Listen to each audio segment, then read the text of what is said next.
Hello, welcome to my new video. आज हम class 10th में एनसीईआरटी एमपी बोर्ड का मैथ्स में इंपॉर्टेंट क्वेश्चन करेंगे। अब ये क्वेश्चन ऐसे रहते हैं जिनको कि हम देखते से ही छोड़ के आ जाते हैं एग्जाम में, और बहुत इजी रहते हैं, लेकिन हमको समझ में नहीं आता कि इसको करेंगे कैसे। जैसे हमने फर्स्ट क्वेश्चन लिया है, right the condition of similarity of true triangles. अब इस क्वेश्चन को देखने के बाद में 2 मार्क्स का है, लेकिन हम जब इसको सॉल्व करते हैं तो समझ में ही नहीं आता कि कैसे करना है। ज्योमेट्री का क्वेश्चन है ये। तो अब इसको सॉल्व करने का बिल्कुल सिंपल तरीका है कि यहां तो हमने लिख दिया सॉल्यूशन। अब सबसे पहले 2 सिमिलर ट्रायंगल बना लेते हैं। सिमिलर का मतलब इनके शेप जो रहेंगे वो बड़े छोटे हो सकते हैं।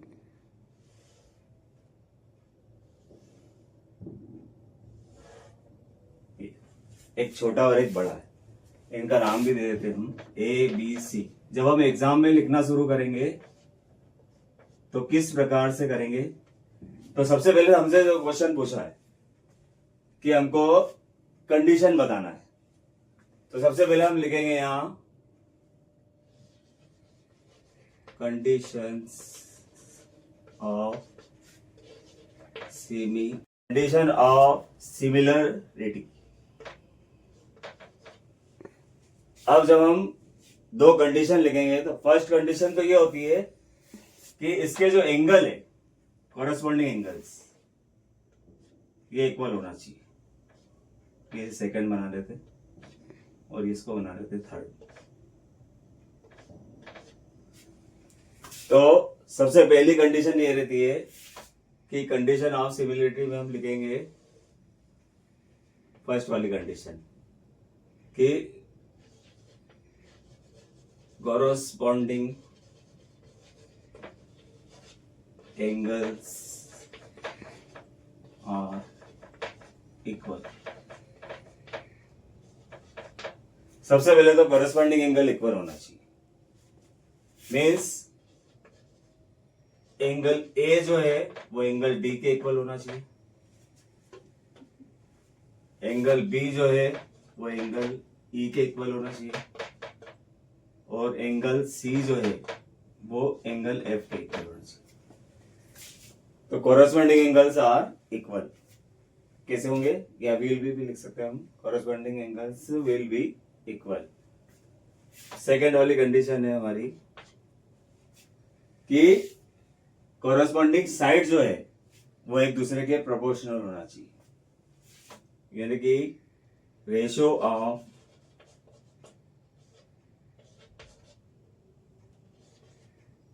corresponding sides are always equal। Means AB, ये AB दे रखा है, इसका रेशियो corresponding साइड DE, ये फर्स्ट। सेकेंड वाला आएगा BC का रेशियो EF से, एंड थर्ड रेशियो आएगा AC अपॉन DF।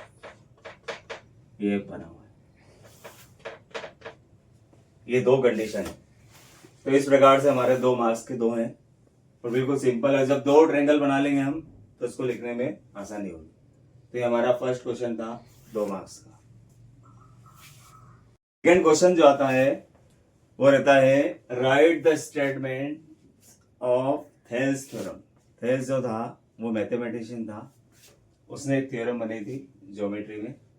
वो इस प्रकार की रहेगी कि अकॉर्डिंग, जब सॉल्यूशन हम लिखेंगे तो हम लिखेंगे अकॉर्डिंग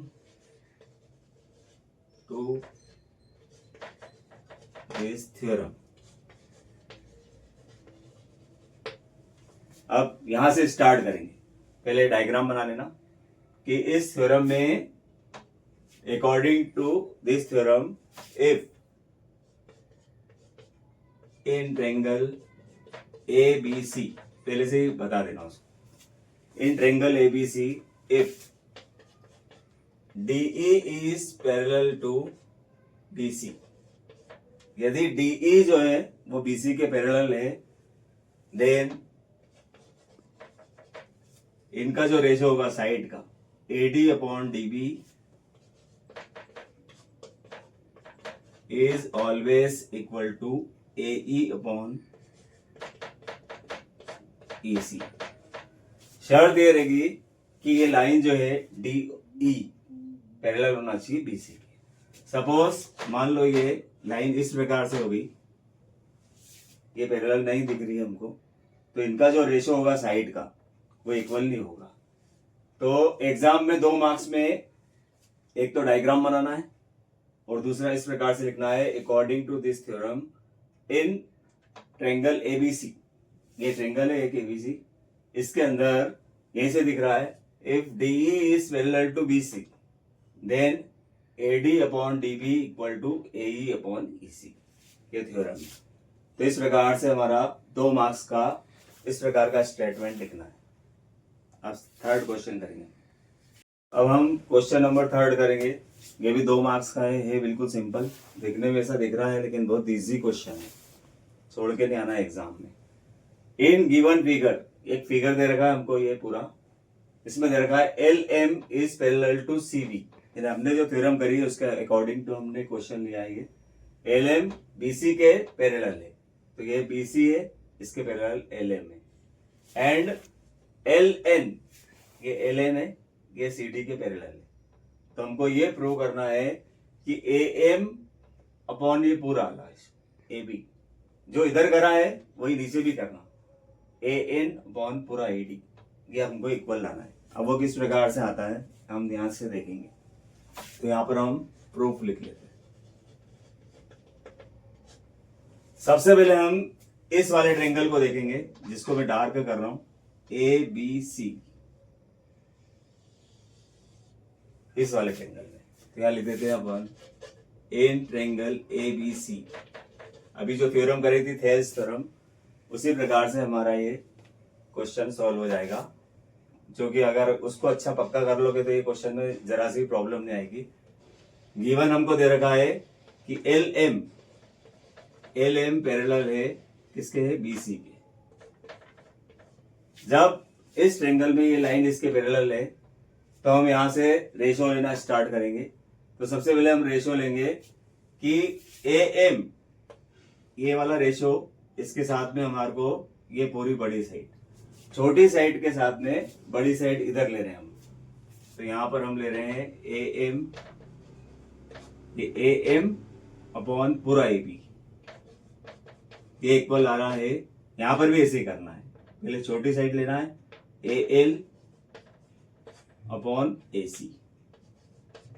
ये इक्वेशन नंबर फर्स्ट होगी। फिर से बताता हूं मैं, AM के साथ में पूरी बड़ी साइड, फिर ये AL के साथ में भी पूरी बड़ी साइड, तो ये पूरा ट्रायंगल हो जाएगा।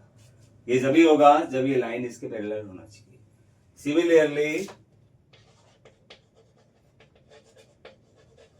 सिमिलरली इन ट्रायंगल, अब दूसरा ट्रायंगल लेंगे नीचे वाला, ACD, ट्रायंगल ACD।